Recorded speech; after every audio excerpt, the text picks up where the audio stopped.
আসরের সময়ের কসম খেয়েছেন। তাফসীরে ইবনে কাসিরের মধ্যে এসেছেন, অনেক মুফাসসিররা লিখেছেন সময়ের কসম করেছেন, তবে তাফসীরে ইবনে কাসিরের মধ্যে কোট করে বলা হয়েছে আসরের সময়ের কসম। আল্লাহ পাক সময়ের কসম করে বলছেন ইন্নাল ইনসানা লাফি খুসর, নিশ্চয়ই নিশ্চয়ই মানুষ ক্ষতিগ্রস্তর মধ্যে, মানুষ মাত্র ক্ষতিগ্রস্ত।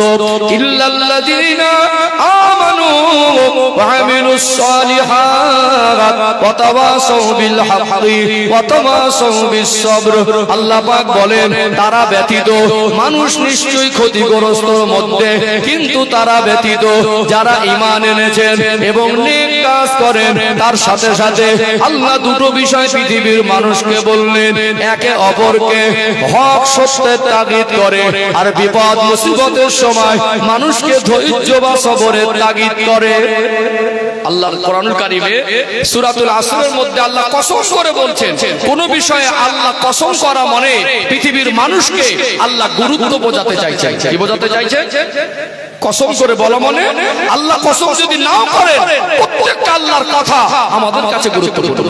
কথা ঠিক না ভাই? ঠিক। তারপরে যাতে আমরা সতর্ক হই, গুরুত্ব দেই, আমাদের বিবেকে ধাক্কা লাগে, আমরা সেই কথাগুলো হৃদয়ের কান থেকে শুনতে পারি। এই জন্য আল্লাহ বলছেন সময়ের কসম, নিশ্চয়ই মানুষ মাত্র ক্ষতিগ্রস্ত। আর ওই ক্ষতি থেকে বাঁচবে কারা? চারটে কাজ যাদের ভিতরে থাকবে, যারা ঈমান এনেছেন, নেক কাজ করে, সত্য এবং সবরের তাগিদ করে। সত্য এবং, তার মানে ঈমানদার ব্যতীত নেক আমল করা ছাড়া, সত্যের পথে প্রতিষ্ঠিত হওয়া ছাড়া, আর সবরের মতো আমল ছাড়া মানুষ তার জীবনের ক্ষতি থেকে সে রক্ষা করতে পারবে না। যদি সে মনে করে আমি আমার জীবনকে ক্ষতি থেকে বাঁচাবো, তার ভিতরে সবর না থাকলে কোনোদিন সে তার জীবনকে দুনিয়া আখিরাতে কল্যাণের কাছে পৌঁছাতে পারবে না। এবারে বলুন আল্লাহর কথা যে কসম করে আল্লাহ বলেছেন, আমাদের জীবনে ধৈর্য সবর দরকার আছে না নেই? আছে না? আমি আলোচনায় গেলে তো ইনশাআল্লাহ একেবারে পুরো পরিষ্কার হয়ে যাবে ইনশাআল্লাহ। ও ভাইজানেরা, সোনার মানিক যুবকেরা, আব্বারা মায়েরা, কোরআনুল কারীম আল্লাহ পাক অপরাধে বলেন ইন্নাল্লাহা মা'আস সাবিরিন, নিশ্চয়ই আমি আল্লাহ সবরকারীদের সঙ্গে থাকি। এই জন্য ধৈর্য বা সবর আমাদের জীবনে কম হয়ে গেছে। শিখবো কার কাছ থেকে? আল্লাহ পাক বলেন লাকাদ কানা লাকুম ফি রাসূলিল্লাহি উসওয়াতুন হাসানা, আমার হাবিবের মধ্যে রয়েছে তোমাদের জন্য উত্তম আদর্শ। আমার নবী জীবনের সবথেকে কঠিন অন্তিম মুহূর্তে, আমার নবী জীবনের সবথেকে কষ্টের দুঃখের সময়ও তামাম উম্মতের জন্য, পৃথিবীর মানুষের জন্য নবী আমার ধৈর্য ধারণ করে সবর করে পৃথিবীর মানুষের জন্য শিক্ষা রেখে গেলেন। আল্লাহ নবী জীবনের একটা অংশ একটু দৃষ্টান্ত তুলে ধরি, নবী আমার কেমন ধৈর্য ধারণ করেছেন, আর আমাদের ভিতরে ধৈর্য এতটা কম, তার বিশ্লেষণে আসব। আল্লাহ পাক আমার আপনার নবীকে টোটাল দুনিয়ার জীবনে 63 বছরে হায়াতে জীবন দিয়েছিলেন। আল্লাহ পাক আমার নবীকে 40 বছর বয়সে নবুয়ত দিলেন। মক্কায় 13 বছর আর মদিনায় 10 বছর কলেমার বাণী প্রচার করলেন। 23 বছর ধরে আল্লাহ নবী মক্কা মদিনার জমিনে কলেমার বাণী প্রচার করতে গিয়ে আমার রাসূলুল্লাহ অনেক রকম বাধা বিপত্তির সম্মুখীন হয়েছেন। কাফেররা আবু জেহেল, আবু লাহাব, উতবা, সাইবা, রাবিয়া, উমাইয়া ইবনে খালদ, এরা আমার নবীকে কষ্ট দিয়েছে না দেয় নাই?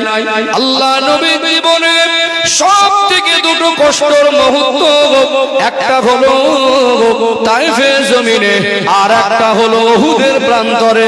আমার রাসূলুল্লাহ জীবনে 63 বছরের বয়সে সবথেকে শরীর মোবারক থেকে বেশি রক্ত ঝরেছিল দুটো জায়গায়, একটা হলো তায়েফের জমিনে, আর একটা হলো উহুদের প্রান্তরে।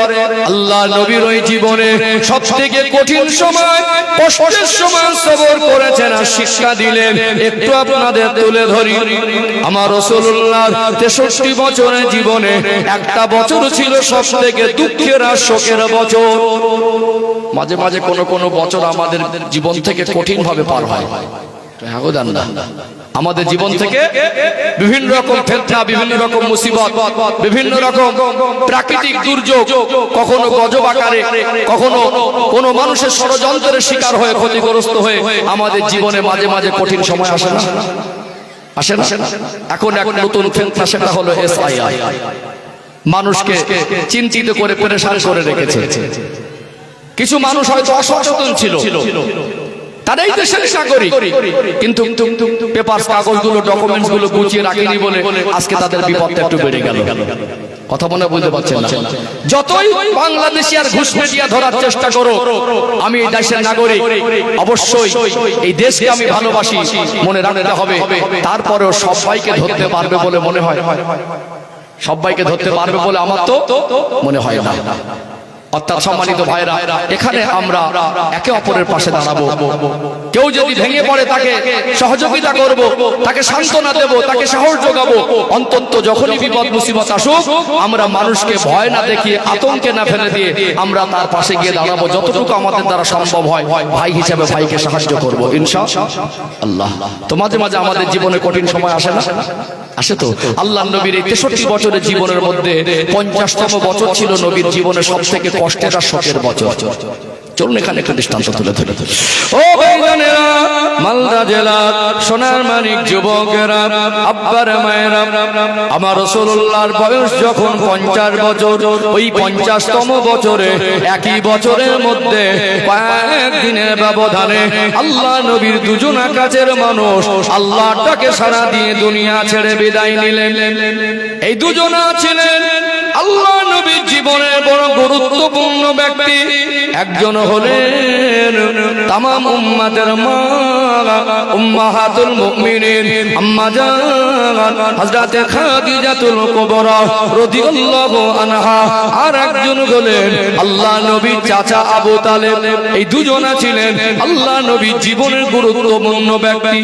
ইতিহাস সাক্ষ্য দেয়, নবীজির চাচা আবু তালেব যদিও কলেমা পড়েনি, মুসলমান হয়নি, তথাপিও তিনি কুরাইশ বংশের একজন নাম করা নেতা।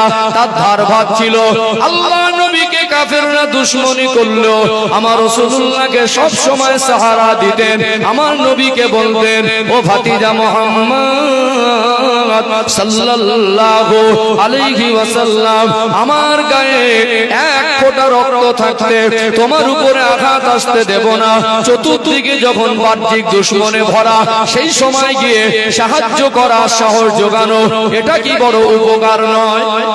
উপকার নয়? সামাজিক চাপ, সমাজের যারা প্রভাবশালী নেতা, ধনী এবং নেতা প্রকৃতির মানুষ, তারা যদি একজন মানুষকে চাপ দেয় আর তাদের মাঝে একজন এসে যদি বলে আমি যতদিন থাকবো এর গায়ে হাত দিতে দেব না, এটা একটা বড় সাহারা না? নবীজি চাচা ছিলেন আল্লাহ রাসূলের জন্য বড় সাহারা। আল্লাহ নবী কলেমার বাণী প্রচার করতে গেলে মক্কার মানুষ কখনো গালি দিয়েছে, কখনো ছোট বড় বলেছে। আমার রাসূলুল্লাহকে মক্কার মানুষ কখনো অপমানমূলক কথা বলেছে। দুঃখ কষ্ট বেদনা নিয়ে রাত গভীর হয়ে যেত। আম্মা জান হযরতে খাদিজাতুল কুবরা রাদিয়াল্লাহু আনহার ঘরের দরজায় দাঁড়িয়ে নবী আমার সালাম দিতেন। আম্মা জান খাদিজাতুল কুবরা রাদিয়াল্লাহু আনহা এক মুহূর্ত দেরি করতেন না, সালামের উত্তর দিয়ে সঙ্গে সঙ্গে দরওয়াজাটা খুলে দিতেন। আল্লাহ নবী অবাক হয়ে জিজ্ঞাসা করতেন, ও খাদিজা, কি মাঝরাত, কি গভীর রাত, যখন আমি এসেছি দ্বিতীয় বার তো আপনায় ডাকতে হয় নাই, আপনি কি রাতের বেলা ঘুমান না? আল্লাহ নবী দেখতেন আম্মা জানের দুটা চোখ ছলছল করত, চোখের কোণা থেকে পানি গড়িয়ে যেত। আম্মা জান বলতেন, ইয়া রাসূলুল্লাহ, হাবিবাল্লাহ, আমি খাদিজা অনেক বড় সৌভাগ্যবতী, আল্লাহ তার প্রিয় হাবিবের স্ত্রী হওয়ার সুযোগ আমার দিয়েছেন। ইয়া রাসূলুল্লাহ, ইয়া হাবিবাল্লাহ, মক্কার জমিনে চতুর্দিকে আপনার দুশমনে ভরা, আপনি যতক্ষণ না বাড়িতে আসেন আমি খাদিজা বিছানায় পিঠ দিয়ে ঘুমাতে পারি না। ঘরের ভিতরে আল্লাহ নবী যখন আসতেন আম্মা জান খাদিজাতুল কুবরা রাদিয়াল্লাহু আনহা থেকে সান্ত্বনা পেতেন। এই দুজনা মানুষ আল্লাহ নবীর কাছ থেকে একই বছরে, নবীর বয়স তখন 50 বছর, মাত্র কয়েকদিনের ব্যবধানে আল্লাহর ডাকে সাড়া দিয়ে দুনিয়া ছেড়ে বিদায় নিলেন। বলুন তো এমন কাছের মানুষ কয়েকদিনের ব্যবধানে দুজনাই যদি মারা যান, ইন্তেকাল করেন, কষ্ট বেশি হবে না কম হবে? বেশি হবে না কম হবে? আমাদের গ্রামের একটা মানুষ মরে গেল, অনেক সময় দূরে থাকতে 70 হলেও মনটা কাঁদে। আর যদি একটু গ্রামে গিয়ে জানাজা নামাজটা পড়তে পারতাম, হয় না? আল্লাহর নবী মানসিক ভাবে ভেঙে পড়লেন। নবী আমার নির্জন জায়গায় কাঁদতেন, চোখের পানি ফেলে ফেলে আল্লাহর নবী কাঁদতেন। এই বছরটাকে সিরাতের কিতাবে লেখা হলো আমুল হুজুর, কষ্টের বছর। এক তো বছরটাও কষ্টের। আম্মা জান খাদিজাতুল কুবরা রাদিয়াল্লাহু আনহা ইন্তেকাল হয়ে গেলেন। নবীজির চাচা আবু তালেব তিনিও মারা গেলেন। এই সময় আবু জেহেলরা ষড়যন্ত্র করছে কিভাবে আল্লাহর নবীকে জানে মেরে দেওয়া যায়। এতদিন সাপোর্ট ছিল, আল্লাহর নবীর কাছে আওয়াজটা আসলো, নবী আমার বুঝতে পারলেন যে কাফেররা নতুন করে ষড়যন্ত্র করেছে, আমাকে মেরে দেবে। আল্লাহ নবী ভাবলেন মক্কার জমিনে থাকাটা মনে হয় নিরাপদ হবে না। আমার নবীর একটা পোষ্যপুত্র ছিল, যার নাম হলো হযরত যায়েদ ইবনে হারেসা। আল্লাহ নবী তাকে বললেন, বাবা যায়েদ, মক্কার জমিনে দুশমনে ভরা, ওরা আমাকে জানে মেরে ফেলার পরিকল্পনা করছে, মক্কার জমিনে থাকাটা নিরাপদ হবে না, অন্য কোথাও গিয়ে কিছুদিন কাটাবো। আমার নবীর ছোটবেলার 4 বছরের স্মৃতি, শৈশবকালে তায়েফে জমিনে মা হালিমা সাদিয়ার কাছে লালিত পালিত হয়েছিলেন। নবী আমার সিদ্ধান্ত নিলেন তায়েফে যাবেন। তায়েফে চলে গেলেন, সঙ্গে হযরত যায়েদ ইবনে হারেসা। 1 মাস ধরে গোটা তায়েফের গলি গলিতে ঘুরে ঘুরে তায়েফবাসীর বাড়ি বাড়ি গিয়ে কলেমার প্রচার করলেন। একটাও তায়েফের মানুষ কলেমা পড়ে নাই, বরং সমাজে কিছু নিকৃষ্ট উগ্র হিংস্র মানুষ থাকে। তায়েফের কিছু হিংস্র মানুষেরা আমার আপনার নবীর দুশমন হয়ে গেল। আল্লাহ নবীকে মেরে দায়ের থেকে বের করে দেবে, ছোট ছোট বুঝ বাচ্চাদেরকে লিলিয়ে দিল। দেখ পাগল এসেছে, পাথরগুলো ছুঁড়ে ছুঁড়ে নূর নবী, দয়ার নবী, মায়ার নবীর শরীরে মারে। গোটা শরীরটা রক্তাক্ত হয়ে গেল, খুন আর খুন হয়ে গেল। 2.5 মাইলের মতো নবী আমার হাঁটতে লাগলেন। আল্লাহ নবীর শরীরটা রক্তাক্ত, খুন আর খুন, এতটা জখম হয়েছিলেন। জুব্বা মোবারক রক্তের আঘাতে লাল হয়ে গেল। জুব্বা মোবারক শরীরে ক্ষত স্থানে লেপ্টে জড়িয়ে গেল। নালায়ে জুতা মোবারকের মধ্যে রক্ত জমে গেল।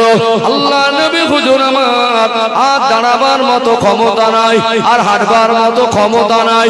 জমিনের মধ্যে বেহুশ হয়ে পড়ে গেলেন। এমন সময় তায়েফবাসী এত নিষ্ঠুর, আমার রাসূলুল্লাহ বেহুশ হয়ে পড়ে গেলেন।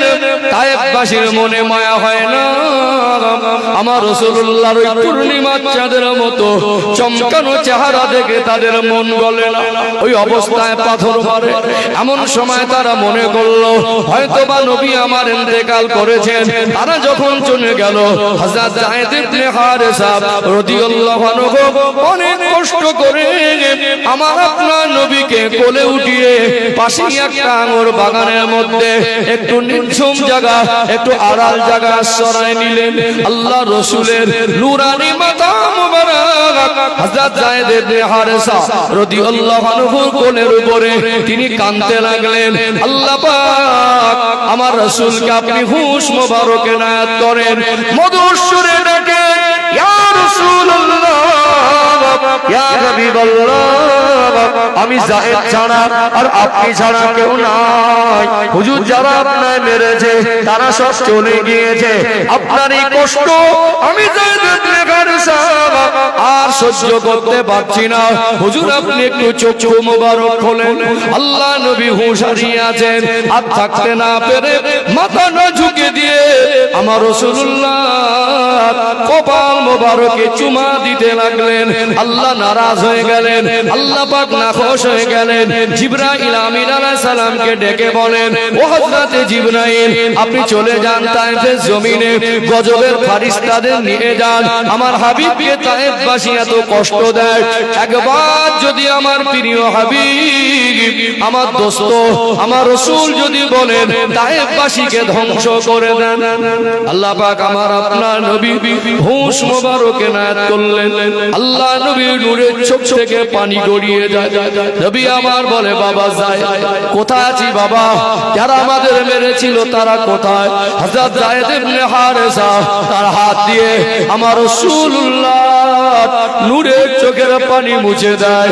ইয়া রাসূলুল্লাহ, হাবিবাল্লাহ, আমি আর আপনি ছাড়া এখানে কেউ নাই। আল্লাহ নবী বলে, বাবা যায়েদ বড় পিপাসা পেয়েছে, একটু কি পানি পাওয়া যাবে? ওই সময় হযরত যায়েদ রাদিয়াল্লাহু আনহুর কাছে পানি ছিল না। ডাইনে বামে সামনে পিছনে দেখতে লাগলেন। যে বাগানে আশ্রয় নিয়েছিলেন ওই বাগানে একজন মালি ছিলেন যার নাম হলো আদাস। আদাসকে দেখতে পেয়ে যায়েদ ইবনে হারেসা ইশারায় ডেকে বললেন, ভাই একটু কি পানি দেওয়া যাবে? ওই আদাস নামক বাগানের মালি আমার রাসূলুল্লাহকে দেখে তার হৃদয়টা বিগলিত হয়ে গেল। পানি টানার কাছেও ছিল না। এই বাগান থেকে পাকা পাকা আঙুর নিজে হাতে পেরে নিংড়ে রস বার করে আল্লাহ রাসূলের কাছে দিলেন। নবী আমার বলেন, বাবা যায়েদ একটু আমাকে উঠে বসান। ওই রস আঙুরের রসটা পান করার সময় আল্লাহ নবী বিসমিল্লাহ বলাটা ভুললেন না। এই বিসমিল্লাহ বলা শুনে বাগানের মালিক আদাস নামক ব্যক্তি বললেন, তিনি তাওরাত কিতাবের ভবিষ্যৎবাণী জানতেন। তিনি বলে উঠলেন, এই ব্যক্তির পরিচয় বলেন। এই যে বিসমিল্লাহ বলা, এটা তো নবীদের ভাষা। মুসা আলাইহিস সালাম বলতেন, ঈসা আলাইহিস সালাম বলতেন, দাউদ আলাইহিস সালাম বলতেন। আমার নবীর পরিচয় পেয়ে ওই ব্যক্তি বাগানের মালিকটাও ঈমানের কলেমা পড়ে মুসলমান হয়ে গিয়েছিলেন। জোরে বলুন সুবহানাল্লাহ। জিবরাইল আমিন আলাইহিস সালাম আসলেন, আমার রাসূলকে সালাম দিলেন, আসসালামু আলাইকা ইয়া রাসূলুল্লাহ, হাবিবাল্লাহ, আল্লাহ পাক আমাকে পাঠিয়েছেন। আপনার এই কষ্ট আল্লাহ সহ্য করেন না। একবার যদি আপনি বলেন তায়েফবাসীকে ধ্বংস করে দেব, আমার নবী যদি একবার আল্লাহর কাছে হাত তুলে বদদুয়া করে দিতেন, বলুন তো তায়েফবাসী ধ্বংস হয়ে যেত কি যেত না? নবী আমার বললেন, ও হযরত জিবরাইল, আল্লাহ আমাকে বদদুয়া করার জন্য পাঠায় নাই, বরং আল্লাহ আমাকে তামাম সৃষ্টি জগতের জন্য রহমত স্বরূপ করে পাঠিয়েছেন। নবী আমার উঠে বসে রক্তমাখা হাত তুলে আল্লাহর কাছে কাঁদতে লাগলেন, আল্লাহ আমি তায়েফবাসীকে ক্ষমা করে দিয়েছি, আপনিও তায়েফবাসীকে ক্ষমা করে দেন। আমার এই রক্তের বিনিময়ে আমি তাদের ক্ষতি চাই না, বদলা চাই না, আল্লাহ তাদের হেদায়েত চাই। নবী আমার ওখানে পৃথিবীর মানুষকে মেসেজ দিলেন, সব থেকে বেশি কষ্ট যেদিন পেয়েছিলেন, সব থেকে দুঃখের বছরে আল্লাহ নবী বদদুয়া না করে নবী আমার ক্ষমা করে দিয়ে আল্লাহর কাছে হেদায়েতের দোয়া চেয়েছিলেন। আল্লাহ নবী বলেছিলেন, ও হযরত জিবরাইল, আমার আল্লাহ একদিন না একদিন এই তায়েফের জমিনে কলেমার পতাকা ওড়াবে। আল্লাহ পাক এই জন্য বলছেন, লাকাদ কানা লাকুম ফি রাসূলিল্লাহি উসওয়াতুন হাসানাহ, আমার হাবিবের মধ্যে রয়েছে তোমাদের জন্য উত্তম আদর্শ। নবী আমার পৃথিবীর মানুষকে মেসেজ দিলেন, সবর একটা মানুষকে অনেক দূর পর্যন্ত পৌঁছে দেয়। কি ধৈর্য ধরেননি? ধৈর্য ধরেননি? আজকে দিনে আমরা কিন্তু দিনের শেষে শান্তি খুঁজি। সারাদিন কষ্ট পরিশ্রম করে বিবি বাচ্চা পরিবার নিয়ে বাবা মাকে নিয়ে একটু শান্তিতে থাকার জন্য একটা ভালো ঘর দরকার, দরকার না? গরমের সময় শান্তিতে ঘুমাবার জন্য একটু এসি বা ফ্যানের দরকার হয়, হয় না? বর্ষার সময় একটু ভালো মজবুত ঘর হলে ঝড় পানিতে অনেকটা সময় কষ্ট করেও বাচ্চাদের নিয়ে একটু আরামে নিশ্চিন্তায় থাকা যায়। ঘর বাড়ি ভালো করে এসি কুলার ফ্যান দিয়েও লাইটিং করে চকচকে ঝকঝকে করেও স্বামী আর স্ত্রীর মধ্যে যদি ধৈর্য বা সবরের আমল না থাকে, ওই বাড়ির মধ্যে প্রকৃত শান্তি থাকে না। আমরা একটু ভালো খাবার খাবার জন্য না কষ্ট পরিশ্রম করি। পুরুষ মানুষ দেশে কাজ না হলে বিদেশেও চলে যায়, কষ্ট করে বাড়ি এসে উন্নত মানের খাবার যদি ফ্রিতেও থাকে, খাবার খাবার পরেও স্বামী স্ত্রীর মধ্যে যদি বিরিয়ানি খাওয়ার পরেও স্বামী স্ত্রীর মনে দুভয়ের মধ্যে যদি সবর না থাকে, ওই সংসারটা মাঝে মাঝে অশান্ত হয়ে যায় না? সম্মানিত ভাইরা, চলুন একটু বাস্তবতা তুলে ধরি। আমার আলোচনার বিষয়টাই ছিল সবর। শুধুমাত্র আমার রাসূলের জীবনের একটা হৃদয় বিদারক ঘটনাটি দৃষ্টান্ত তুলে ধরেছি। আল্লাহর নবী সাল্লাল্লাহু আলাইহি সাল্লাম তিনি বিদায় হজের ভাষণে বলছিলেন, সাহাবীরা, আমি রাসূলুল্লাহ তোমাদের জানিয়ে দিলাম, স্ত্রীদেরকে চাকরানি বা ঘরের কাজ করনেওয়ালি দাসী মনে করা যাবে না। তোমরা যেমন খাবে স্ত্রীদের তেমন খাওয়াবে, তোমরা যেমন করবে স্ত্রীদের তেমন পড়াবে। আল্লাহর নবী বললেন, স্ত্রীদের উপরে স্বামীর হক আছে আর স্বামীর উপর স্ত্রীদেরও হক আছে।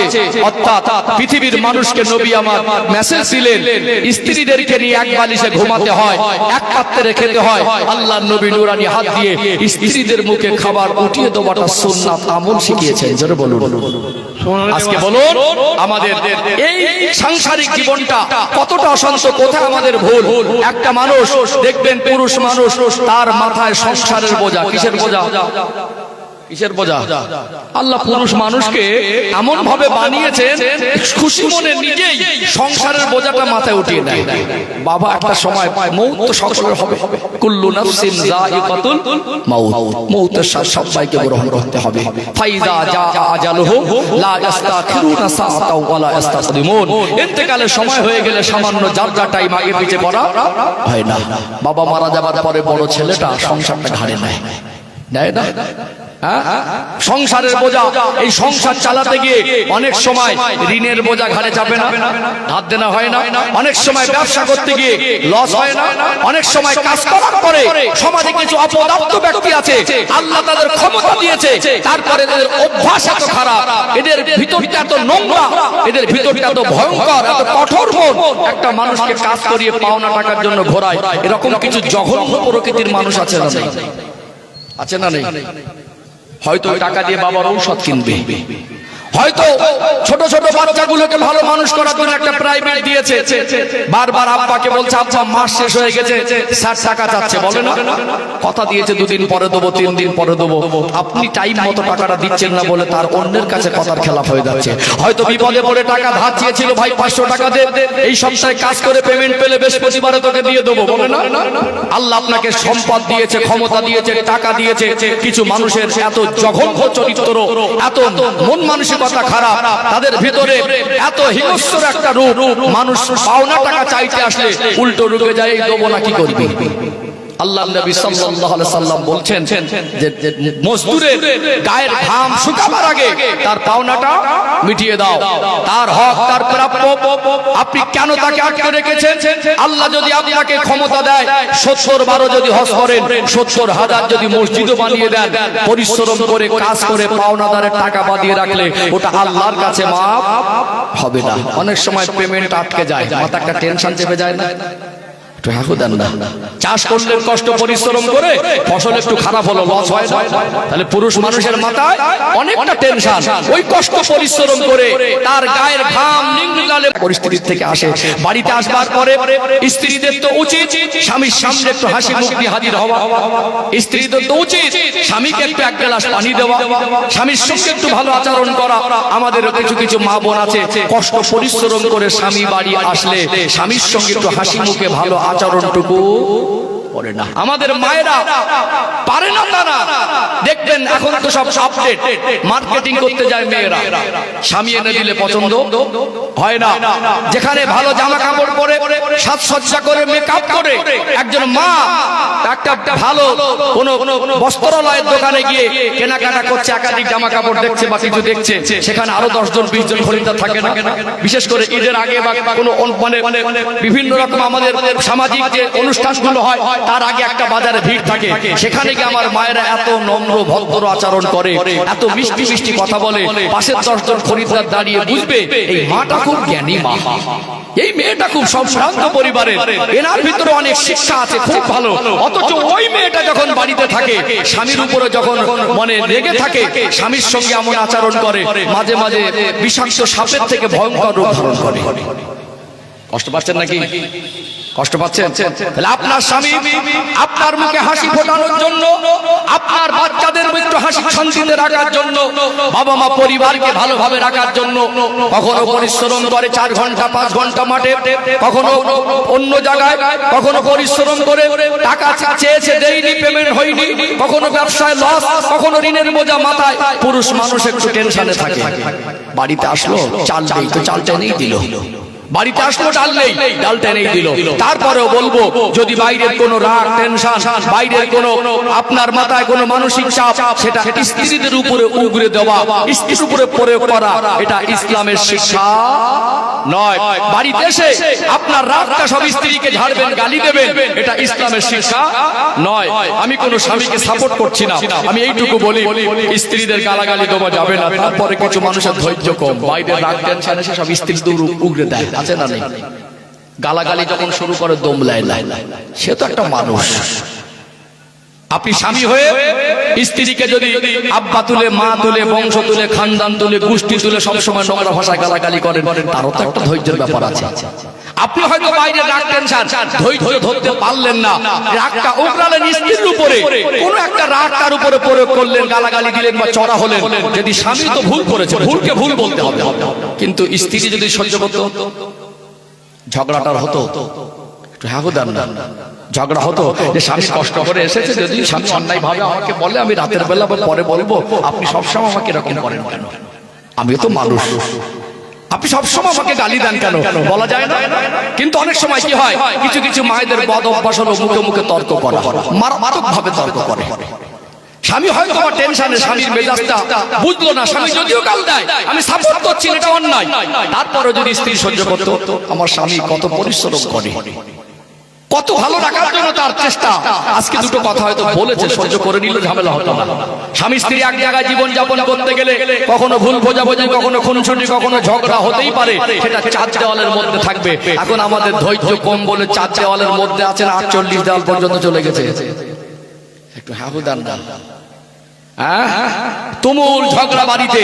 এখন ঝগড়া আগে হতো, মারামারি কম হতো, এখন ঝগড়া হলে আবার মারামারি হয়। স্বামী স্ত্রী মারামারি করছে না, ঝগড়া থেকে মারামারি, তারপরে রাগ করে দুটো বাচ্চাকে নিয়ে বাপের বাড়ি। এমন একটা মেয়ে স্বামীর ঘরে ঝগড়া করে দুটো ছোট ছোট বাচ্চাকে নিয়ে বাপের বাড়ি উঠেছে। তার ভাইরা সব আলাদা, আব্বা মা তার ভাইদের কাছে ভাত পায় না, অসুস্থ ঔষধ কেনার পয়সা পায় না। বলুন, একটা মেয়ে যদি দুটো বাচ্চা কিনে ফের আব্বার কাছে যায়, আব্বা চালাতে পারবে? পাশ থেকে একজন বলছে, এই দেখ কেস করে দে, খোরপোশের মামলা করে দে, খোরপোশটা পাবে।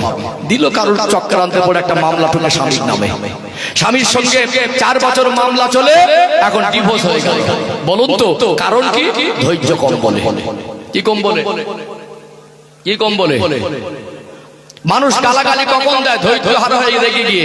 আপনার যদি গালাগালি দেওয়া অভ্যাসটাকে পরিবর্তন করতে চান, স্বামী স্ত্রীর ভিতরে ঝগড়া অশান্তি কমাতে চান, উভয়কে সবর দিতে হবে, ধৈর্য বা সবর। মায়েদেরকে আমি বিনীতভাবে অনুরোধ করব, কোন মা আক্রমণ করা, আঘাত দেওয়া আমার যারা উদ্দেশ্য নয়। বিশ্বাস করুন, একজন আলেম বসে কাউকে ছোট করবে, কাউকে ছোট বড় বলবে, কাউকে সমাজে পচিয়ে দেবে, এই জন্য একজন আলেমকে বসানো হয় না। এটা আলেমের কাজও না। আপনার আমার মা, আমি রবিউল ইসলাম একটা মায়ের গর্ভে অবস্থান করেছি। অবশ্যই মায়ের জাতি আমাদের কাছে সম্মানের। আমি মায়েদেরকে বলবো, কিছু কিছু মায়েরা এত বেশি তর্ক করে স্বামীর সঙ্গে। বলুন তো, তার বাড়িতে টাকা পয়সা, চাকরি, ডিগ্রি যাই থাকুক না কেন, যে সমস্ত মায়েরা স্বামীদের সঙ্গে মুখে মুখে তর্ক বেশি করে, সেই সংসারে শান্তি বেশি না অশান্তি বেশি?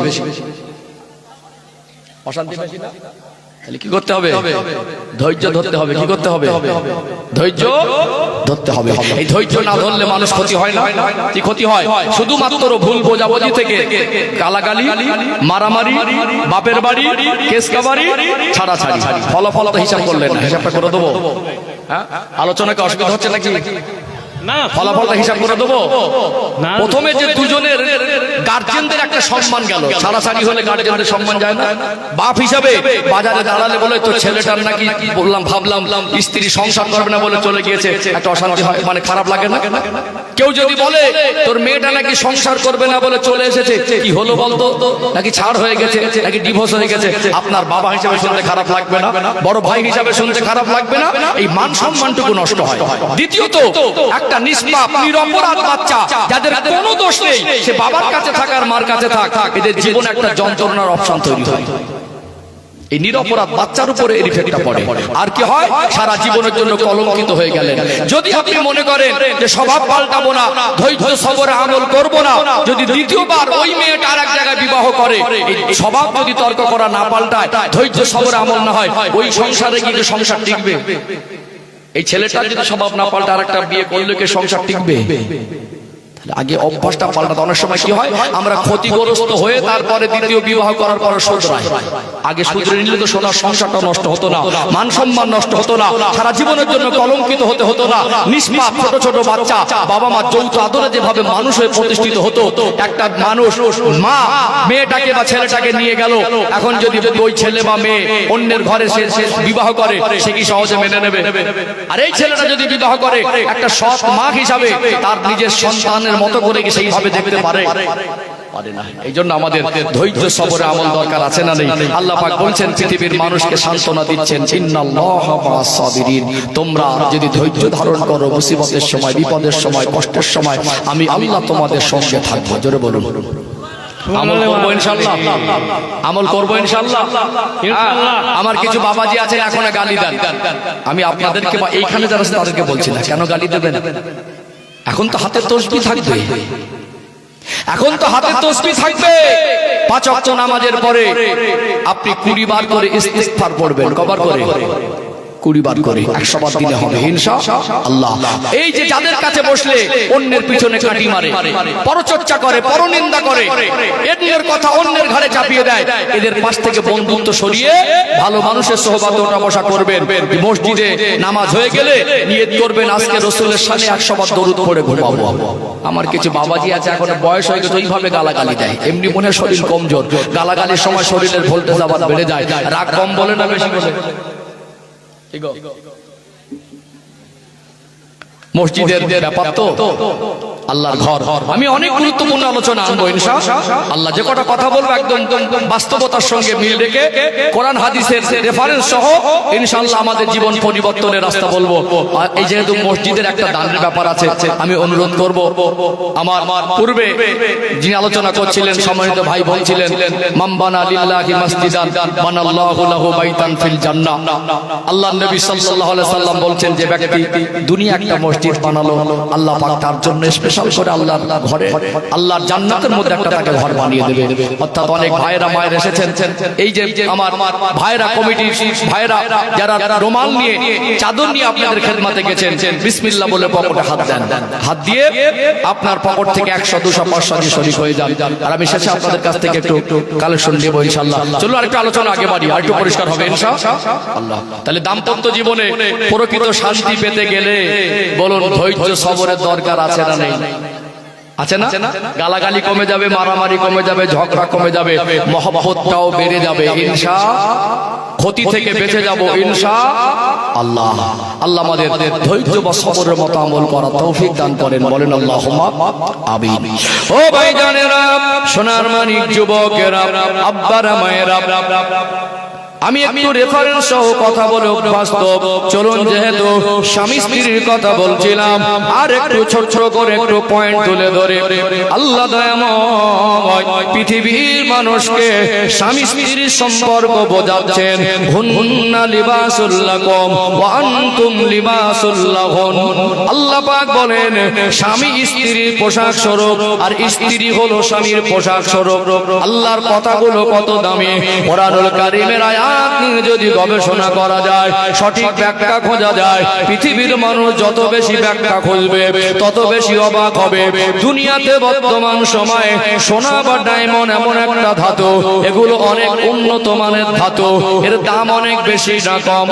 সোনা বা হীরার দাম বেশি না কম? আল্লাহ দয়াময় পৃথিবীর মানুষকে স্বামী স্ত্রীর সম্পর্ক বোঝাতে গিয়ে পোশাকের সঙ্গে কেন তুলনা করলেন? একটা মানুষ যদি মনে করে একটা লুঙ্গি ছিঁড়ে গেছে, 300 টাকার বিনিময়ে একটা লুঙ্গি কিনতে পাওয়া যায় কি যায় না? 300 টাকার বিনিময়ে শরীরটাকে ঢাকা যায়, কিন্তু 300 টাকা দিয়ে আপনি কোন বর্তমান সময় জুয়েলারি অলংকারের দোকানে গিয়ে সোনা চাইলে কি সোনা আপনাকে দেবে? দেবে? 300 টাকা সোনা হয় না। কেন আল্লাহ পাক স্বামী স্ত্রীর সম্পর্ক পোশাক দিয়ে বোঝালেন? দেখবেন দুনিয়াতে আমরা মানুষ মাঝে মাঝে আমরা রেগে যাই, ভুল বোঝাবুঝি হয়, অনেকের রাগ বেশি, রেগে গিয়ে অনেক রাগ করে বলে আজ থেকে ভাত খাবো না, বলে কি বলে না? রেগে গিয়ে বন্ধু বান্ধবের সঙ্গে ভুল বোঝাবুঝি, অশান্তি হয়ে গেলে বলে তোর সঙ্গে কথা বলবো না, তোর সঙ্গে সম্পর্ক রাখবো না। অনেক সময় সন্তান বাবা মার সামনে বেয়াদবি করার কারণে বাবা মা বলে আজ থেকে তুই আমার সন্তান না, তুই আমাকে মা বলে ডাকবি না। অনেক সময় সন্তান রাগ করে বাড়ির থেকে বেরিয়ে যায়, মার কাছে আর থাকবো না। বলুন তো দেখি, রাগ করে ভাত খাবো না বলে, রাগ করে কথা বলবো না বলে, রাগ করে ঘর বাড়ি ছেড়ে বেরিয়ে যায়। কোনদিন কোন মানুষকে দেখেছেন রাগ করে নিজের পরনার পোশাক খুলে দিতে? দেখেছে? রাগ করে কত রাগী মানুষ। ওই কোনদিন বলেছে রাগ করে আমি আজ থেকে পোশাক পরবো না? বলেছে? পোশাক এমন একটা জিনিস, রাগ করে এর থেকে আলাদা হয়ে থাকা যায় না। অর্থাৎ স্বামী স্ত্রীর সম্পর্ক আল্লাহ পোশাকের সঙ্গে তুলনা করলেন। তোমরা এমন এক সম্পর্কে আবদ্ধ হচ্ছ, এই সম্পর্কটা আল্লাহর জান্নাতি সম্পর্ক। আল্লাহ পাক পৃথিবীতে মানুষকে পাঠালেন, এই মানুষ্য জাতির জীবনের অনেক সম্পর্ক আছে, আছে না? আত্মীয়তা, পারিবারিক সম্পর্ক। পৃথিবীর মানুষ্য জাতির জীবনের সর্বপ্রথম সম্পর্ক হলো স্বামী আর স্ত্রী। জান্নাতে আদম আলাইহিস সালাম একা ছিলেন, মা হাওয়াকে বানালেন, দুজন হলেন। দুজনের কোনো সন্তানাদি ছিল? কোন ভাই বোন ছিল? আত্মীয় স্বজন কেউ ছিল? তাদের জীবনে আল্লাহ সর্বপ্রথম বিবাহ বন্ধন আবদ্ধ করালেন। তাহলে মানুষ্য জাতির জীবনের প্রথম সম্পর্কের নাম হলো স্বামী আর স্ত্রী। অর্থাৎ যেমন পোশাকের উপরে রাগ করে পোশাক থেকে আলাদা হয়ে থাকা যায় না, আল্লাহ বোঝালেন কখনো যদি ভুল বোঝাবুঝি হয়, স্বামী স্ত্রী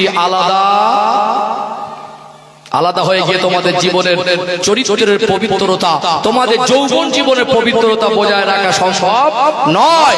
অর্থাৎ আমাদের সাংসারিক জীবনে, দাম্পত্য জীবনে স্বামী স্ত্রী উভয়ের মধ্যে ধৈর্য বা সবর অভাবের সংসারে কুড়ে ঘরের ভিতরে ডাল ভাত খেও, ছেঁড়া জামা পরো, শান্তির সঙ্গে জীবন পার করার মতো সুযোগ করে দেয়। আর ধৈর্য সবর না থাকলে বিশ্বের সুন্দরীকে বিবাহ করে সব থেকে দামি খাবার খেয়ে সব থেকে উন্নত ধাতু সোনা ডায়মন্ড ইট বানিয়ে পৃথিবীর সবচেয়ে উঁচু বিল্ডিং করে তার ভিতরে থেকেও শান্তি পাওয়া যাবে না। তাহলে একটা গেল সংসার, আর একটা হলো সন্তানের কথাটা তুলে ধরি ইনশাআল্লাহ। আলোচনা অসুবিধা হচ্ছে নাকি? বুঝতে পারছেন? ও ভাইজানেরা, সোনার মানিক যুবকেরা, আব্বারা মায়েরা, আমার আলোচনার বিষয়বস্তু ছিল সবর বা ধৈর্য। যেমন সাংসারিক জীবনে, দাম্পত্য জীবনে সবর দরকার আছে কিনা তার একটু সংক্ষিপ্ত ব্যাখ্যা দিয়েছি। ঠিক সন্তানদের ক্ষেত্রে আমাদের জীবনে সবর দরকার হয়। দুনিয়াতে আমরা মানুষ, আল্লাহ দয়াময় আমাদের জীবনে একটা নির্দিষ্ট সময় যৌবন জীবন দান করেন। আল্লাহ পাক সিস্টেম দিলেন বিবাহ বন্ধনে আবদ্ধ হওয়া। একটা ছেলে আর মেয়ে বিবাহ বন্ধনে আবদ্ধ হওয়ার পরে তাদের মনে আশা জাগে, আল্লাহ দয়াময় যেন আমাদের সংসারে একটা সন্তান দেন। সন্তানের কামনা জাগে কি জাগে না? সন্তান হবে মনে অনেকের আশা থাকে, আল্লাহ যেন আমাকে ছেলে সন্তান দেন। অনেকের মনে আশা থাকে আমার যেন দুটো বা তিনটে ছেলে হয়। অনেক আবার এই মানুষের মধ্যে এমন আছে মেয়ে সন্তান হলে নারাজ হয়, মেয়ে সন্তান হলেও সন্তুষ্ট হয়, মেয়ে সন্তান হলে মন খারাপ করে। এমনও মানুষ আছে না নেই? কোরআনুল কারীমের 29 নম্বর পারার শুরুতে একটি সূরা আছে, সূরার নাম হলো সূরাতুল মুলক। এটা কোরআন শরীফের 114টি সূরার ভিতরে 67 নম্বর সূরা সূরাতুল মুলক। এটা খুব বেশি বড় সূরা নয়, তেলাওয়াত করতে খুব বেশি 5 মিনিটের মতো সময় লাগতে পারে। এই সূরাতুল মুলক হলো ফজিলাতুন সূরা। সূরাতুল মুলকের 2 নম্বর আয়াতের মধ্যে আল্লাহ পাক বলেন, আল্লাযী খালাকাল মাউতা ওয়াল হায়াতা লিয়াবলুয়াকুম আইয়ুকুম আহসানু আমালা। আমি আল্লাহ হায়াত আর মউতকে এই জন্য সৃষ্টি করেছি যাতে বান্দা বান্দি কতটুকু নেক কাজ করে আসতে পারে আমি পরীক্ষা করার জন্য। দুনিয়া আমরা যে যার অবস্থান থেকে পরীক্ষার্থী। আল্লাহ কাউকে পরপর 3টে 4টে মেয়ে সন্তান দেন, আল্লাহ কাউকে ছেলে দেন, আল্লাহ কাউকে ছেলে মেয়ে মিলিয়ে দেন। আল্লাহ বার কাউকে পরীক্ষা করার জন্য নিঃসন্তান করে রাখেন। যে যার অবস্থান থেকে আমরা সবাই কিন্তু আল্লাহর কাছে পরীক্ষার্থী। যে যার অবস্থান থেকে সন্তান দেবার মালিককে সবাই মিলে বলেন কে? ছেলে দেন আল্লাহ, মেয়ে দেন আল্লাহ, ছেলে মেয়ে মিলিয়ে দেন আল্লাহ। আল্লাহ পাক যদি কাউকে সন্তান না দেন, পৃথিবীর সবথেকে উন্নত চিকিৎসা ও সন্তান করে দিতে পারবে না। কিন্তু এখন কি হয়, আমাদেরকে আল্লাহ হয়তো পরীক্ষা নিচ্ছেন, পরপর 2টো মেয়ে হলো, ফের একটা আশা এবারে যেন ছেলে হয়, ফের 3টা মেয়ে হলো, আবার একটা আশা দেখেছে এবারে যেন ছেলে। 3টে মেয়ে একটা মেয়ের পেট থেকে হয়েছে বলে ওই পরিবারের ছেলের পরিবারের সব এক পক্ষ নিয়ে ওই মেয়েটার উপরে শারীরিক মানসিক টর্চার করে কি করে না? কিছু কিছু শাশুড়ি আছে ছেলেটাকে বলবে কচি তোর কপালটা খারাপ, বৌমার পেট থেকে শুধু মেয়েই হচ্ছে। বোনটা আবার ওখানে আরেকটা ইনজেকশন ছুড়ে দেয়, ভাই আশা করেছিলাম এবারটা ছেলে হবে, এবারটাও মেয়ে হলো। ছেলেটার মন ভেঙে যাচ্ছে, ভালো করে বুঝবেন। একজন ভাবি সেও তার দেওরকে বলছে, ভাই আমাদের 2টো ছেলে আল্লাহ দিলেন, তোমার যদি একটা হতো তো ভালো হতো। ওকে যে সান্ত্বনা দেওয়া, সবরের তাকিদ দেওয়া, এটা আল্লাহর কোরআনুল কারীমের শিক্ষা। যে তুমি মন খারাপ করছো কেন? আল্লাহ তো দিয়েছেন, এইটুকু সন্তুষ্ট হও। আল্লাহ যেটা সন্তুষ্ট করে দিচ্ছেন ওটাই ওটা সন্তুষ্ট থাকা। এটা দুনিয়া। আল্লাহ যদি না দিতেন, কথা বলতে পারছেন। অথচ 3টে মেয়ের পরে একটা মেয়ে হয়েছে বলে ওই বৌমাটার হসপিটালে সিজার অবস্থায় বেডে শুয়ে আছে, স্বামী হিসাবে দেখতেও যায় না। মেয়ের বাবা মানির উপায় হয়ে গিয়ে বাপের বাড়ি নিয়ে গেছে, এক কল ফোন করে কথাও বলে না। কথা কি বুঝতে পারছেন? আছে না নেই? তাহলে আল্লাহর পরীক্ষায় সবর করার জায়গায় আমরা ভুল দিয়ে সামনে দিই। ওই সাংসারিক জীবন একটা ফাটল ধরে। কি ধরে? কি ধরে? ফাটল ধরে। বাপজিরা ভাইরা, আঘাত দেওয়া আক্রমণ করা উদ্দেশ্য নয়। একটা মেয়ের পেট থেকে যদি পরপর আল্লাহ 5টার জায়গায় 7টাও মেয়ে দেয়, আমরা যারা মুসলমান ইমানদার কোন রকম ভাবে ওই মেয়েটাকে যারা দোষারোপ করা যাবে, দোষারোপ করা যাবে? তার কোন ক্ষমতা আছে? তার কোন হাত আছে? আপনার পরিবারে বাবা মা ভাই বোন ভাবি সব যৌথ এক পক্ষ নিলেন, অন্য জায়গা থেকে পরিবার ছেড়ে জন্মভূমি ছেড়ে আপনাদের কাছে এসেছে বলে তার হয়ে কথা বলার কেউ নেই বলে আপনার এক পক্ষ তাকে এক পক্ষ করে কোণঠাসা কেন করছেন? এটা বান্দার হক নষ্ট হয় না? হক নষ্ট হয় না? ওটা যদি আপনার মেয়ে হতো, আপনার নিজের আপন বোনের সঙ্গে যদি আপনার বোনের শ্বশুর বাড়ির লোকজন ওই আচরণ করত, সেটাকে আপনি সহ্য করতে পারতেন? যেটা আপনার নিজের বোনের জন্য আপনি পছন্দ করেন না, আপনি অন্যের উপরে সে আচরণ কি করে করেন? আমাদের সমাজে কিছু মানুষ আছে দেখবেন, কুটুম বাড়ি বেই বাড়ি যাওয়ার সময় চাকচিক্য হয়ে সাজসজ্জা করে যায়। বেই এই বলে এখন নতুন নতুন সম্পর্ক হলে বেই বাড়িতে একটা আন্তরিকতা কুটুম্বিতে খুব ভালো হয় না, খুব ভালো মেহমানদারি। এখন তো সব মোড়ের মাথায় মাথায় দোকান, সন্ধ্যাবেলা বেই বাড়ি গিয়ে ভালো জামা কাপড় পরে চুলদারি সেট করে চা খেতে গেছে, চায়ের দোকানে বসে এত সুন্দর করে গুছিয়ে গুছিয়ে গল্প করছে, মনে হবে লোকটা খুব জ্ঞানী, লোকটা আল্লাহওয়ালা, লোকটা বুজুর্গ মানুষ। কিন্তু খবর নিয়ে দেখবেন ওই বৌমাটা বলতে পারবে শ্বশুরের আচরণটা কত খারাপ। খবর নিয়ে দেখবে ওর গালাগালি, দুশ্মনী, ষড়যন্ত্রের জন্য ওর প্রতিবেশী শান্তিতে থাকতে পারে না। বাইরে গিয়ে কুটুম বাড়ি, আত্মীয়র বাড়ি ফেরেশ হয়ে ঘুরলে কি হবে? মানুষের কাছে ভিতরে লুকানো চরিত্র লুকানো যায়, আল্লাহর কাছে লুকানো পসিবল, সম্ভব নয়। সম্মানিত ভাইরা, আমি এইটুকু বলি, একটা মেয়ে আপনার মেয়ে মনে করুন। মায়েদের উচিত বৌমাটাকে নিজের মেয়ে মনে করা, আর বৌমায়ের উচিত শাশুড়িকে মা মনে করা। এই দুটো জায়গায় আমাদের ঘাটতি। বৌমাটাকে শাশুড়িকে মা মনে করতে পারছে না, আর শাশুড়িটাও বৌমাকে মেয়ে মনে করতে পারছে না। আমাদের মায়েদের অভ্যাস কি জানেন? একটা মেয়ে যদি বিবাহ দেওয়ার সময় হয়, সোনার জামাই খোঁজে। কিরকম জামাই? ভদ্র, নম্র, দেখতে শুনতে ভালো, টাকা পয়সা, গাড়ি বাড়ি যেন সব থাকে। আর যদি মেয়েটা ভাগ্যক্রমে ভালো বাড়িতে পড়ে, যদি জামাইয়ের কাছে যা আবদার করে জামাই এনে দেয়, জামাইয়ের কাছে যা চায় জামাই এনে দেয়, শাশুড়ি যদি বৌমার হয়ে কাজ করে দেয়, রান্না করে দেয়, বৌমা যদি বিছানায় শুয়ে থাকে 9টা পর্যন্ত, শাশুড়ি চা করে দেয়, বলবে আমার মেয়ের কপাল খুব ভালো। কি বলবে? আমার বেইবেন খুব ভালো, আমার জামাই তো সোনার জামাই। মানে ছেলে বউ মেয়ের কথা মতো জামাই শুনলে সেটা সোনার জামাই, আর ছেলের কথা মতো বৌমা চললে বলে আমার ছেলে আর আমার ছেলে নেই। নিজের মেয়েটা তার শ্বশুর বাড়ি যতটা ভালো থাকুক আশা করে, বৌমার উপরে সেই ইনসাফ আমরা করতে পারি না। এই জন্য আমাদের সংসারে টাকা পয়সার অভাব না থাকলেও, খাবার দাবার অভাব না থাকলেও, পোশাকের অভাব না থাকলেও, সত্য কথা বলুন, শান্তির অভাব হয়েছে না হয়নি? হাঁকুদান না, শান্তির অভাব হয়েছে না? আলোচনা কষ্ট পাচ্ছেন নাকি? রাগ হচ্ছে? ও ভাই বোনেরা, মালদা জেলার সোনার মানিক যুবকেরা, আব্বারা মায়েরা, আমি বলতে চাইছিলাম যে সন্তানের বিষয়ে ব্যাখ্যা দিচ্ছিলাম। আল্লাহ দয়াময় যদি কাউকে পরপর 3টে বা 4টে মেয়ে সন্তান বা 5টা মেয়ে সন্তান দান করেন, এর জন্য কাউকে দোষারোপ করা যাবে না, বরং আপনার জন্য এটা সৌভাগ্যের। আপনার ইমানি কমজোরির কারণে আপনি সেটাকে সৌভাগ্য হিসাবে নিতে পারছেন না। নবী আমার সোনার জবানে বলেন, ও আমার সাহাবায়ে কেরামেরা, আল্লাহ দয়াময় যদি কাউকে 4টে মেয়ে সন্তান দেন, তিনি যদি খুশি হয়ে ওই 4টে মেয়ে সন্তানকে শরীয়তের শিক্ষায় শিক্ষিত করে, পর্দায় মানুষ করে, ভালো একটা ছেলের সঙ্গে বিবাহ দিতে পারে, ওই আমানতটাকে যদি ঠিকমতো আদায় করতে পারে, আল্লাহ দয়াময় খুশি হয়ে ওই ব্যক্তিকে আল্লাহ জান্নাত নসিব করে দেবে। জোরে বলুন সুবহানাল্লাহ। আল্লাহ আপনাকে ভালোবেসে 4টে মেয়ে দিয়ে আপনার জান্নাতে যাওয়ার ওসিলা করে দিয়েছেন, অথচ আপনি জান্নাতে যাওয়ার ওসিলাকে আপনি ধৈর্য সবর কম হওয়ার কারণে আপনি চিকিৎসা করাতে পারেন, ডক্টরের কাছে যাবেন, তবে আপনার ঈমান হলো এটা চিকিৎসা করা জায়েজ আছে, আপনি ঔষধ খাবেন, কিন্তু আপনার চাইতে হবে কার কাছে? আল্লাহর কাছে। আল্লাহ সন্তান দেনেওয়ালা, এইটুকু বিশ্বাস আপনাকে রাখতে হবে।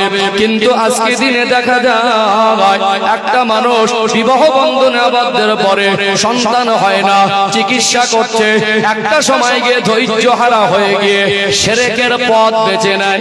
কিসের পথ বেছে নেয়? শিরকের পথ বেছে নেয়। আমরা হানাফি মাযহাবের মানুষ, আমরা আহলে সুন্নাতুল জামাতের আকীদার মানুষ, আমরা বাবা মায়ের কবর জিয়ারত করি, আমরা দাদু দাদিমার কবর জিয়ারত করে, গ্রামে একটা মানুষ মারা গেলে তারও কবর জিয়ারত করা যাবে, একজন আল্লাহর ওলি মানুষ তারও কবর জিয়ারত করে, কিন্তু যে জিনিসটা আল্লাহ ছাড়া কেউ দিতে পারবে না, অন্য কারোর কাছে সেটা চাওয়া যাবে না। বলুন তো দেখি, আল্লাহ ছাড়া অন্য কারোর কাছে, যেটা আল্লাহ ছাড়া কেউ দিতে পারে না, ওটা মানুষের কাছে কি চাওয়া যাবে? কিন্তু আমরা মাঝে মাঝে ঈমান ইসলামের শিক্ষার আলো কম থাকার কারণে, ধৈর্য সবর কম থাকার কারণে এমন একটা মান্যত করে বসে, ওই মান্যতটাও শরীয়তের মধ্যে জায়েজ নয়। ওই মান্যতটাও শরিয়াতের মধ্যে জায়েজ নয়, একটা চরম পর্যায়ে পৌঁছে যায়, একটা সময় ঈমানটুকু হারিয়ে ফেলে। আবারও বলছে মানুষের জীবনের সবথেকে দামি সম্পদ হলো ঈমান। কোন কোন ক্ষেত্রে দেখা যায় মানুষ ঈমানের মতো দামি সম্পদটা ধৈর্য সবর কম হওয়ার কারণে হারিয়ে ফেলে। কি ফেলে না? একটু হারিয়ে ফেলে না? এই কপালটা কার কাছে নত করতে হবে? আল্লাহর কাছে। আল্লাহর কাছে, কোনো মানুষের কাছে নত করা যাবে না। মাঝে মাঝে আমরা অনেক সময় ভুলবশত ধৈর্য হারা হয়ে গিয়ে নিরুপায় হয়ে গিয়ে নত করার পথটা বেছে দেই না। কষ্ট পাচ্ছেন নাকি? কষ্ট পাচ্ছেন? তাহলে বলুন, ধৈর্য হারা হয়ে যায় না? এখানে ধৈর্য সবর থাকতো, যে মানুষটা ঈমানটুকু হারিয়ে ফেললো, শিরকের মতো গুনাহ করে ফেললো, ও দুনিয়া আখিরাত দুটো বরবাদ হলো। এই জন্য আল্লাহ পাক সূরাতুল আসরের মধ্যে, সূরা আসরের পুরো একটা সূরা, ছোট্ট একটি সূরা, আল্লাহ পৃথিবীর মানুষকে ধ্বংস থেকে বাঁচার চারটে পথ বলে দিয়েছে। কটা? চারটে পথ। আল আসর, আল্লাহ বলছেন সময়ের কসম, আসরের সময়ের কসম, ইন্নাল ইনসানা লাফি খুসর, নিশ্চয়ই মানুষ ক্ষতিগ্রস্তের মধ্যে, ইল্লাল্লাযিনা, তারা ব্যতীত, আমানু, যারা ঈমান এনেছে, ওয়া আমিলুস সালিহাত, যারা নেক কাজ করেছে, ওয়া তাওয়াসাউ বিল হক, এবং যারা একে অপরের হকের সত্যের তাগিদ করে, ওয়া তাওয়াসাউ বিস সবর, এবং যারা একে অপরের সবরের তাগিদ করে। এই সবর এমন একটা জিনিস, ধৈর্য সবর কম হয়ে গেলে তার জীবনের সবথেকে দামি সম্পদ ঈমান, সেটুকু এক সময় হারিয়ে ফেলে। কি করে? হারিয়ে ফেলে। ও ভাইজানেরা, সোনার মানিক যুবকেরা, আব্বার মায়েরা, দুনিয়াতে আমাদের ধৈর্য সবরের শিক্ষা দেওয়ার জন্য কোরআনুল কারীম আল্লাহ একাধিক দৃষ্টান্ত পেশ করেছেন। চলুন আর একটু পয়েন্ট তুলে ধরে কোরআনুল কারীম থেকে দৃষ্টান্ত তুলে ধরা, এটা হলো আমার একটা অভ্যাস। আপনারা জ্ঞানী শিক্ষিত মানুষ, বিশ্বাস করুন, এখানে বসেছি, এটা ধোঁকা দেওয়ার জায়গা নয়, এটা হলো আমানত। কোরআনুল কারীমে টোটাল সূরা সংখ্যা হলো 114টি। কটা? টোটাল কোরআন শরীফের সূরা সংখ্যা 114টি। এই দুনিয়ার জমিনে আল্লাহ লক্ষাধিক নবী রাসূলকে পাঠিয়েছেন। এমন নবী রাসূলকে আল্লাহ পাঠিয়েছেন, আমরা তাদের নাম আর ঘটনা জানি না, কিন্তু উল্লেখযোগ্য 25 জন নবী ও রাসূলের নাম আল্লাহ দয়াময় কোরআনুল কারীমের মধ্যে দিয়েছেন। এই 114টি সূরার মধ্যে 30 পারার মধ্যে কমপ্লিট কোরআনুল কারীমের মধ্যে টোটাল 25 জন নবী ও রাসূলের নাম এসেছে। কজনের নাম? 25 জনের নাম। 114টি সূরার মধ্যে একটি সূরার নাম হলো সূরাতু ইব্রাহিম। কি সূরা? ইব্রাহিম। ইব্রাহিম আলাইহিস সালাম, নামটা শুনেছেন না? একজন নবীর নাম ওই হযরত ইব্রাহিম আলাইহিস সালাম, আর তার নামে আল্লাহ একটা কমপ্লিট সূরা নাজিল করেছেন। তার লকাব হলো ইব্রাহিম খলিলুল্লাহ। ইব্রাহিম আলাইহিস সালাম হলো আল্লাহ পাকের দোস্ত। আল্লাহ যাকে বন্ধু বলেছেন, আল্লাহ যাকে দোস্ত বলেছেন, তিনি বিবাহ বন্ধনে আবদ্ধ হলেন। আল্লাহর একজন সম্মানিত নবী, আমার আল্লাহ তানাকেও পরীক্ষা করেছেন। প্রথমা বিবি আম্মা জান হযরত সারা আলাইহিস সালাম, তিনি ছিলেন রাজকন্যা। তার বিবাহের লাইফ স্টোরিতে গেলে অনেক লম্বা সময় দরকার, তবে নবী ইব্রাহিম আলাইহিস সালাম প্রথম বিবাহ করলেন। প্রথমা বিবির নাম আম্মা জান হযরত সারা আলাইহিস সালাম।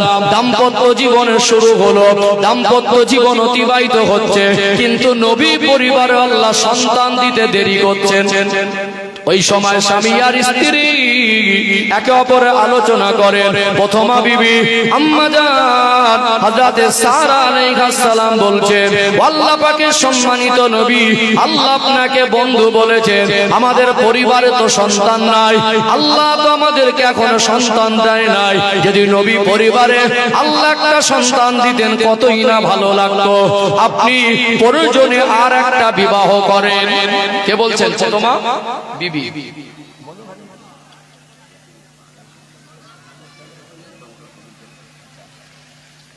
আমি ঠিক এই জায়গা থেকে আগে বড়, এই যেখানে ছেড়েছি এখান থেকে ধরবো ইনশাআল্লাহ।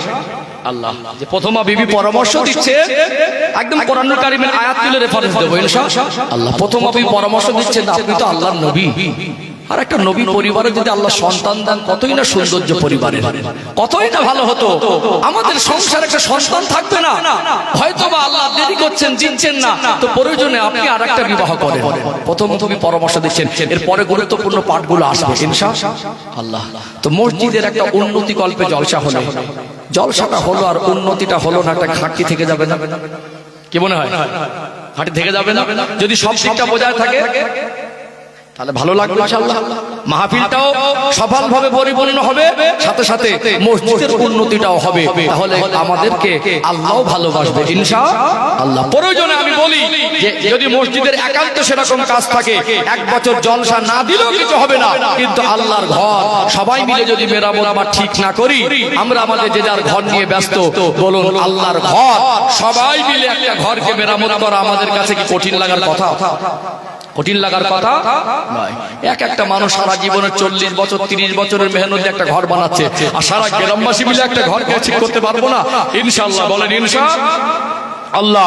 নিজের বিবেককে প্রশ্ন করুন তো, জীবনে যা রোজগার ইনকাম মেহনত করি, সবটা কি দুনিয়াদারির জন্য না একটা কিছু অংশ আল্লাহর জন্য দেওয়া দরকার? কিছু অংশ আল্লাহর জন্য দেওয়া দরকার। আচ্ছা বলুন, পৃথিবীতে আমরা মানুষ কাপড়ের পকেট আছে, টাকা নিয়ে যেতে পারি? নিয়ে যেতে পারি না। আচ্ছা বলুন, মানুষের জীবনের সুখ শান্তির চাবিকাঠি কি টাকা?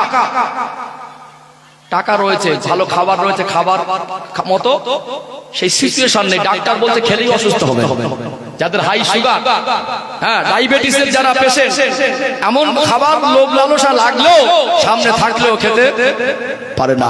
এমন শরীর অসুস্থ, এসি থাকলেও ডক্টর বলছে এসি চালানোর প্রয়োজন নেই। টাকা থাকলে অনেক সময় শরীরের শান্তি থাকে না। আল্লাহ রাস্তায় ব্যয় করতে টাকা দেওয়ার মতো 10 জন আল্লাহ বরকত দেবে। দান করা কঠিন নয়, দান করলে কমে না। এই বিশ্বাসটুকু তৈরি করা কঠিন। বিশ্বাস করুন আল্লাহর কাছে তোলা থাকবে। এমন একজন সৌভাগ্যবান মানুষ আছে। মাশাআল্লাহ মাশাআল্লাহ, আমাদের আব্দুল মান্নান সাহেব কোথায় আছেন? আমি দেখতে পারবো চেহারাটা? বাড়িতে আছেন। আমাদের সম্মানিত আব্দুল মান্নান সাহেব বলছেন, আমি আল্লাহর ঘর মসজিদের জন্য 10,000 টাকা দেবো। খুশি বেশি না কম? কারা কারা খুশি একটু হাত তুলে দেখান। তোলেন, হাত তোলেন। মাশাআল্লাহ, নারায়ে তাকবীর। আওয়াজ দেন, আল্লাহু আকবার। জোরে বলবেন নারায়ে তাকবীর, নারায়ে তাকবীর। সম্মানিত আব্দুল মান্নান সাহেব বলুন জিন্দাবাদ। 10,000 টাকা দেবেন, জোরে বলেন মারহাবা, নারায়ে তাকবীর। মাশাআল্লাহ, আমাদের সম্মানিত মিঠু ভাই উনি বলছেন আমিও 1000 টাকা দেবো, জোরে বলেন মারহাবা। মিঠু ভাই বলুন জিন্দাবাদ। আল্লাহ দান কবুল করেন। আল্লাহ আমার আব্দুল মান্নান ভাই আপনার ঘরের জন্য 10,000 টাকা দেওয়ার নিয়ত করেছেন। আল্লাহ আমার মিঠু ভাই 1000 টাকা দেবেন। দুনিয়ায় যতদিন বাঁচিয়ে রাখবেন, আল্লাহ কঠিন কঠিন রোগ বিমার দেবেন না, অভাব অনটন দেবেন না, ধনী সম্পদশালী বানিয়ে দেন। এদের ছেলে মেয়ে পরিবার নিয়ে সুখে জীবন কাটাবার মতো তৌফিক দিন। আল্লাহ নাদের চাষে ব্যবসায় কারবারে রুজি রুটিতে হালাল রিজকে বেশি বেশি উন্নতি দিন। বলুন আল্লাহুম্মা আমিন। আমাদের রেহান ভাই, সম্মানিত রেহান ভাই উনি বলছেন আমি আল্লাহর ঘর মসজিদে 5,000 টাকা দেবো, জোরে বলেন মারহাবা। আওয়াজ দিয়ে বলেন মারহাবা। রেহান ভাই বলুন জিন্দাবাদ, জিন্দাবাদ বলুন জিন্দাবাদ। আল্লাহ কবুল করেন, বলেন আল্লাহুম্মা আমিন। আল্লাহ কবুল করেন। মনে যত জায়েজ আশা কামনা পূরণ করে দেন। রোগ বিমার দিয়ে, বালা মুসিবত দিয়ে আল্লাহ তো খরচা করাবেন না। আপনার ঘরকে ভালোবেসে 5,000 টাকা দেওয়ার নিয়ত করেছেন। আল্লাহ না সম্মান ইজ্জতকে বাড়িয়ে দেন, মনটা বড় উদার, ধনী সম্পদশালী বানিয়ে দেন। হাসরের ময়দানে আমার রাসূলুল্লাহ শাফাত সুপারিশটুকু যেন নসিব হয়ে যায়। বলুন আল্লাহুম্মা আমিন। আমার এক সম্মানিত মা রুলি, তিনি বলছেন আমিও 5,000 টাকা দেবো। দেখেছেন মা শব্দটা ছোট হলেও না এর ভিতরে মমতা ভরা। ও আজকে দিনে কত পুরুষ মানুষ দিলটা ছোট, শুকনো হয়ে গেছে, হৃদয় থেকে বের হয়। বাপজিরা ভাইরা, আল্লাহ রাস্তায় দান করে আল্লাহ তাকে হেফাজত করে। আমরা মাঝে মাঝে মনে করি খরচা করব না, এমন আল্লাহ মুসিবত দেন ওটা খরচা হয়েও যায়, প্লাস ধারও করতে হয়। হেফাজত করার মালিক কে? আল্লাহ। আল্লাহ রাস্তায় ব্যয় করলে আল্লাহ সম্মান ইজ্জত বাড়িয়ে দেয়, বিপদ মুসিবত থেকে হেফাজত করেন।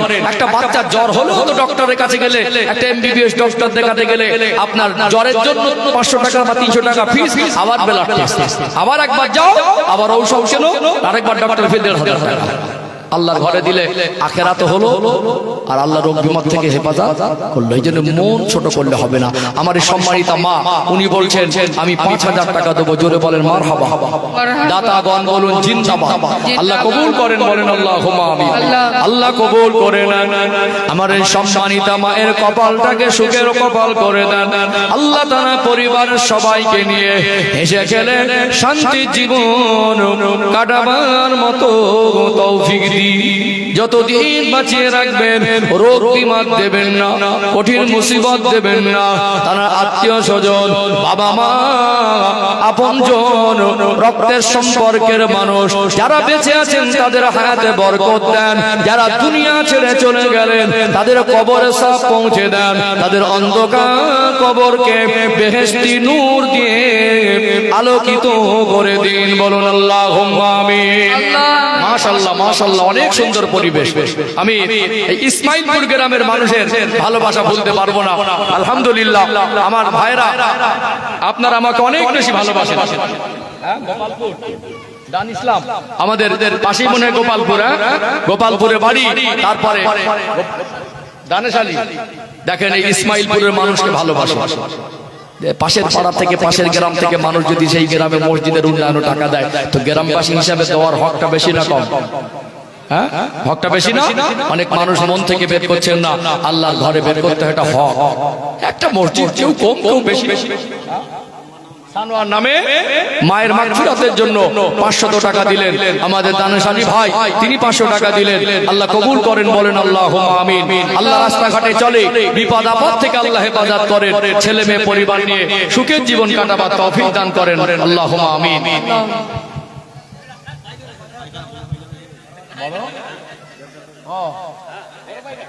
একটু বাড়িয়ে দেন, আল্লাহ সম্মান দেবেন। আমি আল্লাহর কাছে মুসাফিরাত হাত একটু পাঁচ করে দেন। দেন অনেক মানুষ। মাশাআল্লাহ, কি নাম? আসেন মুসাফা, আসেন একটু, আসেন মুসাফা করেন, আসেন। মাশাআল্লাহ, মাশাআল্লাহ, অনেক ভালো মানুষ।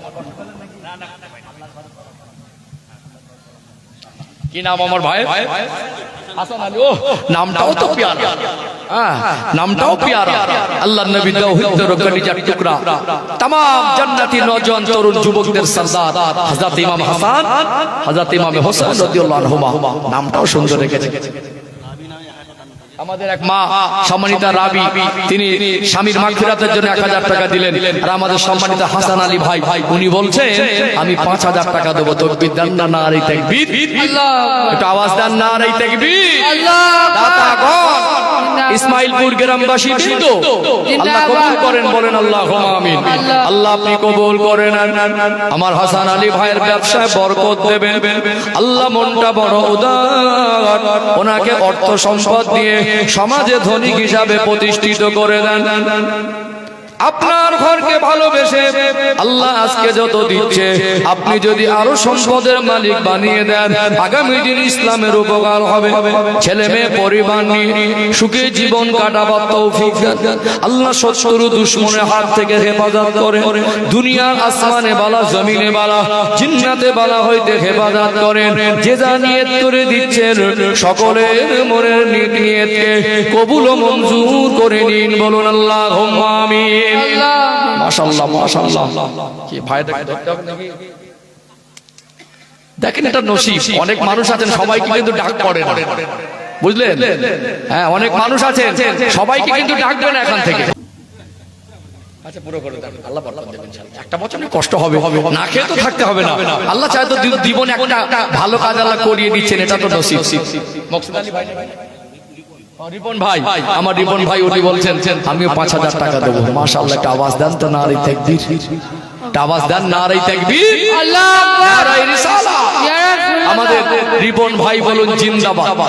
5,000 টাকা দেবেন, আল্লাহ কবুল করেন, বলেন আল্লাহুম্মা আমিন। আল্লাহ কবুল করে নেন।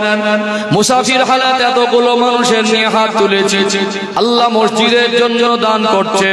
হাসরের ময়দানে যেদিন মানুষ পানি পানি করে পেরেশান হবে, আমার রাসূলুল্লাহ হাতের হাউজে কাউসারের পানি যেন নসিব হয়। আল্লাহ আসমান থেকে বরকত রহমতের দরজা খুলে দেন, সমাজে সম্মান অর্থ দিয়ে প্রতিষ্ঠিত করে দেন, ছেলে মেয়ে পরিবারকে রোগ বিমার বালা মুসিবত থেকে হেফাজত করুন, বলুন আল্লাহুম্মা আমিন। মাশাআল্লাহ মাশাআল্লাহ। ভাইয়ের নাম পারভেজ ভাই, বলেন। খুব মিষ্টি চেহারা, হাসি মুখ। কত কত ধরবো? 3 না 5? 2 বলছে, একটু বাড়িয়ে দিই। হাসি মুখটা যেন আল্লাহ রাখে, আপনার মিষ্টি হাসিটা। কি বাবাজি, হাসিটা মিষ্টি হাসিটা? হ্যাঁ বলেন। কত একটা বাড়ি? আচ্ছা এক বাড়িয়ে দেন, 3 করে দেন। যাক মাশাআল্লাহ, খুব চাপাচাপি দরকার নেই, এই ভালোবাসাটাই বড় জিনিস। ভালোবাসা করলাম। হ্যাঁ আওয়াজ দেন তো, নারী তাকবীর, আল্লাহু আকবার, মাশাআল্লাহ, নারী তাকবীর, আল্লাহু আকবার। আমাদের এক মা, সম্মানিতা মা মাহমুদা, বাবা মার মাগফিরাতের জন্য 400 টাকা নগদ দিলেন। আল্লাহ কবুল করেন, মনের আশা পূরণ করেন, রোগ বিমার থেকে আল্লাহ হেফাজত করেন। মসজিদ তো খুব সুন্দর। আজকে খুব টায়ার্ড ছিলাম, ক্লান্ত শরীর। মাহফিল শেষ করে কালকে আমি রওনা দিয়েছিলাম রাত 1:30টার দিকে। এখানে এসে পৌঁছেছি দুপুরবেলা, সারা রাতি গাড়ি চলেছে, আবার দুপুর পর্যন্ত। ইমাম সাহেব হুজুর বললেন আপনি জুমার নামাজটা পড়ান। ঠিক আছে আলহামদুলিল্লাহ। যখন বলছেন আমি প্রথমে বলছিলাম টায়ার্ড আছি, আপনি পড়িয়ে দেন, অসুবিধা নেই। তো এত সুন্দর মসজিদ, আপনাদের ভিতরে ঢুকলেই জান মসজিদে আসবেন। যারা এখনো নামাজ ধরেননি সবাই 5 ওয়াক্ত নামাজ পড়বেন। যাদের মুখে দাড়ি নেই দাড়ি রেখে দেন। এই সুন্নাতের আমলটা নিয়ে কাপড়ে কাপড় পরব নিয়ত করেন ইনশাআল্লাহ। জীবনে এই জিনিসটা হলো নবীর মহব্বতে সুন্নাতে। একজন নগদে 20 টাকা দিয়েছেন, আল্লাহ কবুল করে। একটা বাচ্চা, আল্লাহ হায়াতে বরকত দান করেন, আমিন। মসজিদটাকে সুন্দর করলে গ্রামের একটা গর্ব না? মসজিদও সুন্দর করব, আমাদের নামাজও সুন্দর করব, আমাদের আমলও সুন্দর করব, আমাদের জীবনটাও আল্লাহর কাছে সুন্দর হিসেবে কবুল হবে ইনশাআল্লাহ। মা বোনরা